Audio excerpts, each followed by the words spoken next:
Assalamu alaikum wa rahmatullahi ta'ala wa barakatuhu. Nahmaduhu wa nusalli ala rasulihil kareem. Amma ba'd. Faqad qala Allahu ta'ala fil Qur'anil Azeem wa fil Qur'anil Majeed. Ba'da a'udhu billahi minash shaitanir rajeem. Bifadli bismillahir rahmanir rahim. وَقُولَا لَهُ قَوْلًا لَيِّنًا لَعَلَّهُ يَتَذَكَّرُ أَوْ يَخْشَىٰ. صدق الله العليم. وقال نبينا محمد صلى الله عليه وسلم إذا غلب أحدكم فليسكت. رواه البيهقي أو قال كما عليه الصلاة والسلام. எல்லா புகழும் புகழ்ச்சியும் அல்லாஹ் ஒருவனுக்கே சொந்தம். இறை சாந்தியும் சமாதானமும் நம் இருலகத் தலைவர் முஹம்மது நபி ஸல்லல்லாஹு அலைஹி வஸல்லம் அவர்கள் மீதும் அன்னாரின் குடும்பத்தார்கள் மீதும் அன்னாரின் அடிச்சுவடுகளை பின்பற்றி வாழ்ந்த உத்தம சத்திய சஹாபாக்கள், தாபியீன்கள், தபா தாபியீன்கள், நாதாக்கள், ஷுஹதாக்கள், அவுலியாக்கள் மற்றும் இந்த காணொளியின் மூலம் உலகம் எங்கிலிருந்தும் கண்டு கொண்டிருக்கின்ற நம் அனைவரின் மீதும் உண்டாகுவதாக. ஆமீன். இந்த இஸ்லாமிய உபதேசங்கள் என்ற தளத்தின் மூலம் ஒவ்வொரு நாளும் ஒவ்வொரு நல்ல உபதேசங்களை கேட்டு வருகின்றோம். அல்ஹம்துலில்லாஹ். இன்றைய தலைப்பாக நாம் பார்ப்பது அன்பாக பேசுங்கள் என்ற தலைப்பில் பார்க்க இருக்கின்றோம்.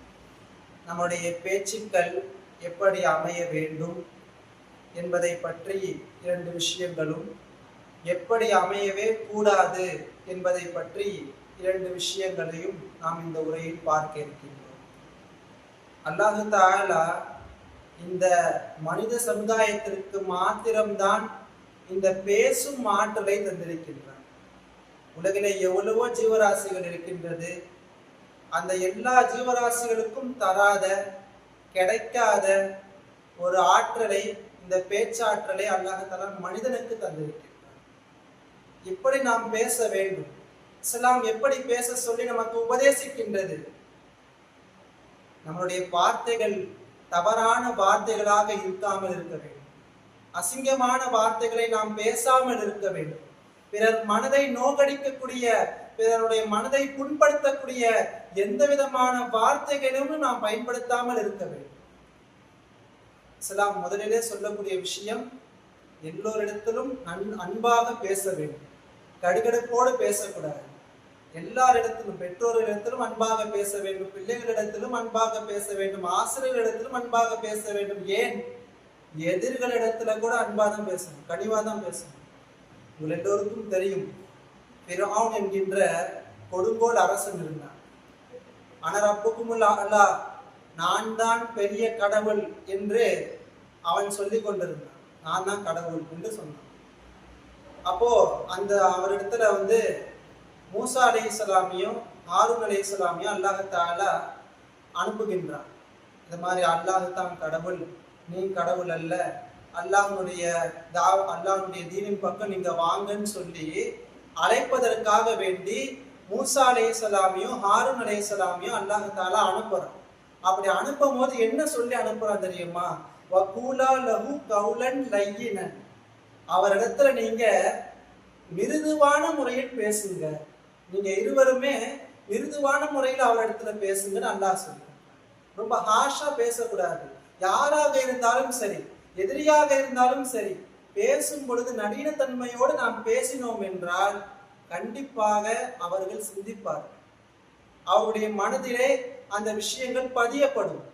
அதை விட்டு நாம் ஹாஷா சொன்னா, அது நல்ல விஷயமாவே இருந்தாலும் ரொம்ப கடுகடுப்போடு நாம் சொல்லும் போது அது அவர்களுடைய மனதை புண்படுத்துமே ஒழிய, அவர்கள் மனம் ஏற்றுக்கொள்ள மறுக்குமே ஒழிய, அதை ஏற்றுக்கொள்வதற்கு என்றும் மனம் வராது. எனவே பேசும் பொழுது எல்லோரிடத்திலும் அன்பாக நளினத்தன்மையோடு பேச வேண்டும். இது முதல் விஷயம். இரண்டாவது, பேசும்போது சிந்தித்து பேச வேண்டும். எந்த வார்த்தைகளை நாம் பேசுகிறோம், யாரிடத்திலே பேசுகிறோம் என்பதை சிந்தித்து நாம் பேச வேண்டும். அதனால்தான் நபி ஸல்லல்லாஹு அலைஹி வஸல்லம் அவங்க இந்த கோபம் வந்தாக்கா பேசாதீங்கன்றாங்க.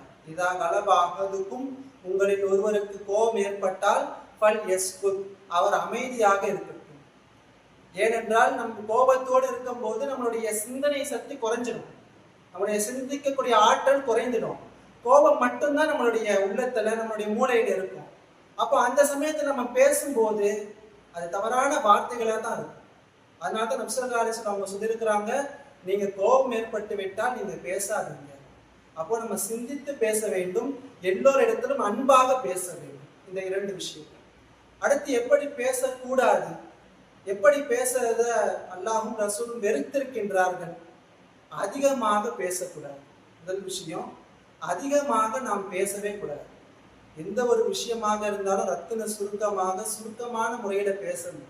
நபி ஸல்லல்லாஹு அலைஹி வஸல்லம் அவர்கள் அப்படிதான் பேசியிருக்கின்றார். நபி ஸல்லல்லாஹு அலைஹி வஸல்லம் அவர்கள் இந்த பேச்சிற்கு அழகான ஒரு உதாரணத்தை காட்டியிருக்காங்க. அதாவது மாடு அசை போடுவதை போல நீங்கள் பேசாதீர்கள். மிஷ்காத்திலே இந்த ஹதீஸ் பதிவு செய்யப்படுகிறது. மாடு அசை போடுவதை போல நீங்கள் பேசாதீர்கள். நம்ம பேசும்போது அந்த மாடெல்லாம் பார்த்தீங்கன்னா என்ன செய்யும், சாப்பிடும்.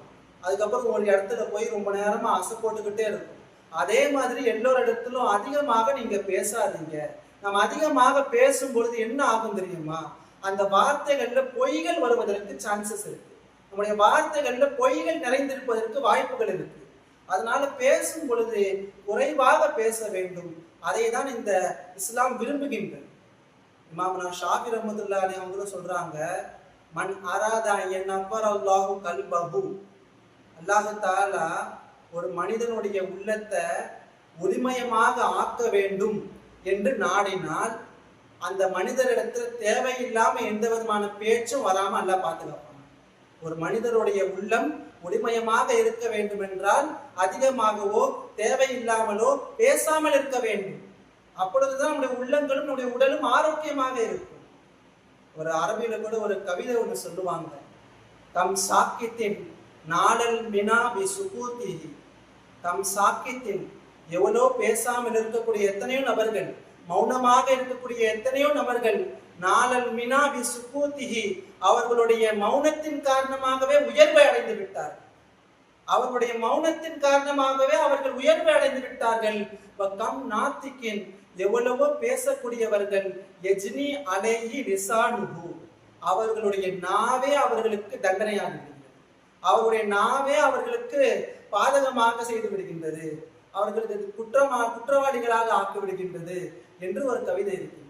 எனவே பேசும் பொழுது அதிகமாக பேசக்கூடாது. இது முதல் விஷயம். இரண்டாவது, சூழ்நிலை தெரியாமல் பேசக்கூடாது. என்ன சூழ்நிலை இருக்குது, இப்போ என்ன சூழ்நிலைன்றது தெரிஞ்சு நாம் பேச வேண்டும். அதை விட்டுட்டு ஏதோ ஒன்று பேசுறோம், ஏதோ ஒரு சூழ்நிலையில ஏதோ ஒன்று பேசுறோம்னா அது நமக்கு ஏதுவானதாக இருக்காது. அந்த பேச்சு என்பது அது வீணானதாக மாறிவிடும். எனவே பேசும் பொழுது என்ன சூழல் என்பதை நாம் விளங்கி பேச வேண்டும். இந்த உஸ்தாத் வந்து ஒரு விஷயம் சொன்னாங்க. ஓதும் போது ஒரு அரசர் வந்து என்ன செஞ்சாரா, ஒரு ஜோசியக்காரர்கிட்ட போனாராம். ஜோசியம் பார்க்கக்கூடாது, இஸ்லாத்துல அது தடை. ஆனா அந்த அரசர் பார்த்தாராம். அப்படி பார்க்கும்போது அந்த ஜோசியக்காரர் பார்த்துட்டு சொன்னாராம், அவங்க கூட இருக்கவங்கெல்லாம் சீக்கிரம் போயிடுவாங்க, நீங்க மட்டும் ரொம்ப நாளா இருந்து எல்லாரும் டார்ச்சர் பண்ணிட்டு இருப்பீங்க அப்படின்ற மாதிரி சொல்லிட்டாரு. உடனே அந்த அரசருக்கு கோபம் வந்துடுச்சு. நான் என்ன என்னுடைய சமுதாயத்தை டார்ச்சர் பண்ண போறேன், நான் என்ன என்னுடைய சமுதாயத்தை துன்புறுத்த போறேன், இன்னும் இப்படியெல்லாம் பேசுறீங்க. உடனே இவருடைய சிறையில் அடங்கி இவருக்கு எவ்வளவு தண்டனை கொடுக்க முடியும், தண்டனை கொடுக்குன்னு சொல்லி அனுப்பி விட்டாரு.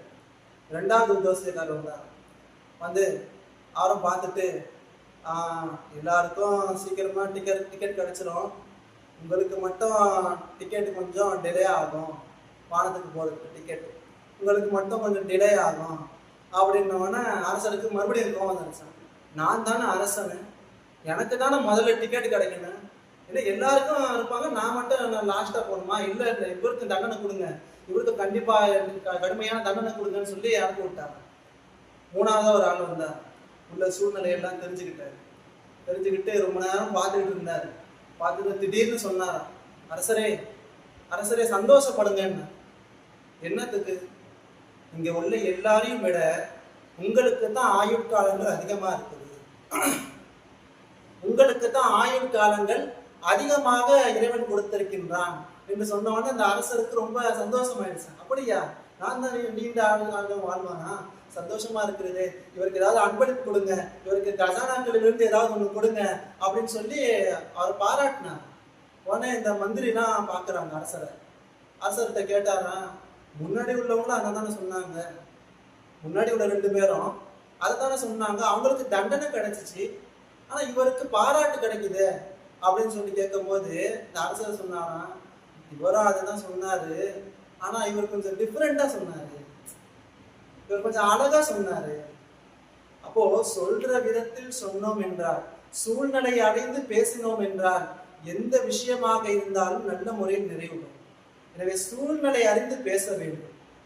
வல்ல ரஹ்மான் அல்லாஹ் நல்ல முறையில் இப்பொழுது சொல்லப்பட்ட எப்படி பேச வேண்டும் என்று சொல்லப்பட்டதோ அதன்படி பேசக்கூடிய பாக்கியத்தை தருவானாக. மேலும் எந்த விதமான தீய வார்த்தைகளோ பிறருடைய மனங்களை நோகடிக்கக்கூடிய வார்த்தைகளோ பேசாமல் நல்ல முறையில் பேசக்கூடிய நன்மக்களாக அல்லாஹ் தஆலா உங்களையும் என்னையும் ஆக்கியருள் புரிவானாக. ஆமீன். வாஹிர் தஅவானா அல்ஹம்துலில்லாஹி ரப்பில் ஆலமீன். அஸ்ஸலாமு அலைக்கும் வரஹ்மத்துல்லாஹி தஆலா வபரகாத்துஹு.